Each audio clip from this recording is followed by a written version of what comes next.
কোনো ব্যক্তির বিরুদ্ধে যদি বেবিচারের ঘটনার একটা অভিযোগ ওঠে, তাহলে যে মহিলার সাথে বেবিচারের ঘটনা অভিযোগ উঠবে সেই মহিলা কিন্তু ভিকটিম।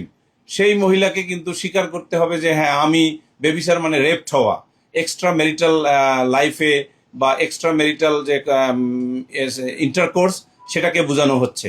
তো সেই মহিলা যদি আদালতে আপনার জবানবন্দি ওথ সহকারে দিয়ে বলে যে আমি নাসিরের মাধ্যমে বিবাহের আগে কোনো প্রকার বেবিচারের সম্মুখীন হইনি, তাহলে জিনিসটা ক্লিয়ার হয়ে যায় যে বেবিচার হয়নি।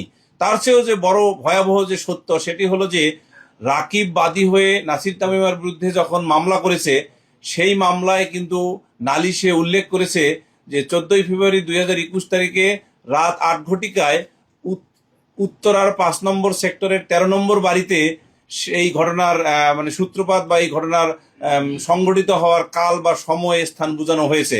কিন্তু জেরাতে সেই রাকিব সুস্পষ্টভাবে বলেছে ওই দিন ওই রাত্রি 8 ঘটিকার সময় তার বাসায় সে শুধু একাই ছিল।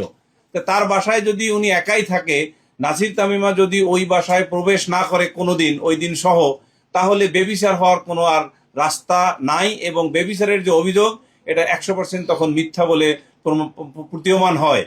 একই সাথে এখানে আরেকটি বিষয়, তো তদন্তকারী কর্মকর্তাকে কিন্তু বলা হয়েছিল জেরাতে যে আপনি আপনার তদন্ত প্রতিবেদনে কোথাও দেখাতে পারবেন কিনা বা আছে কিনা যে বেবিচারের স্থান, সময় ও প্রক্রিয়া।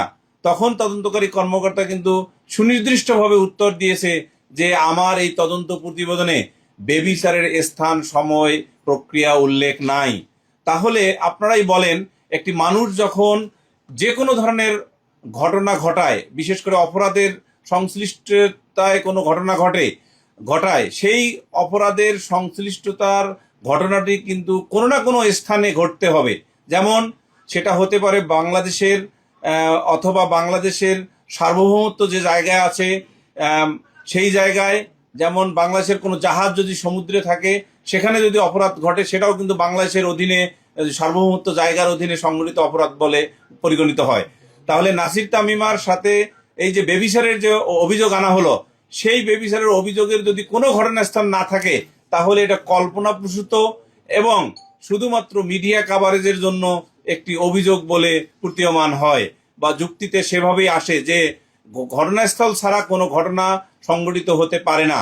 আরেকটি বিষয় আপনারা দেখেন যে সেটা হলো যে 23শে ডিসেম্বর 2016 তারিখে তামিমা তালাক দিয়ে সৌদি আরব গিয়েছেন, এবং তদন্তকারী কর্মকর্তাকে জিজ্ঞাসা করা হয়েছিল যে আপনি বলেন তো যে এই যে তামিমা তার আগের স্বামীকে তালাক দিয়ে সৌদি আরব গেলেন 23শে ডিসেম্বর 2016 তারিখে তালাক দেওয়ার পর, উনি তারপর 14 ফেব্রুয়ারি 2021 তারিখে এসে নাসিরের সাথে যখন বিবাহ হয় হ্যাভিলি রেস্টুরেন্টে, এর মধ্যে কতদিন উনি বাংলাদেশে এসেছেন এটা আপনি তদন্ত করে পেয়েছেন কিনা?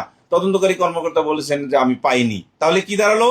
যে তামিমার যে কন্ডাক্ট, তামিমার যে বিহেভিয়ার, কিসের বিহেভিয়ার, কিসের কন্ডাক্ট? এই কন্ডাক্ট হলো তালাক দেওয়ার পরে একজন স্ত্রী তার স্বামী থেকে দূরে থাকার যে বিহেভিয়ার, একজন স্ত্রী তার স্বামীকে তালাক দিয়ে যে তার তালাক হওয়ার পরে যে বিচ্ছিন্নতার যে কন্ডাক্ট, সেই কন্ডাক্ট কিন্তু তিনি ফুলফিল ভাবে দেখিয়েছেন।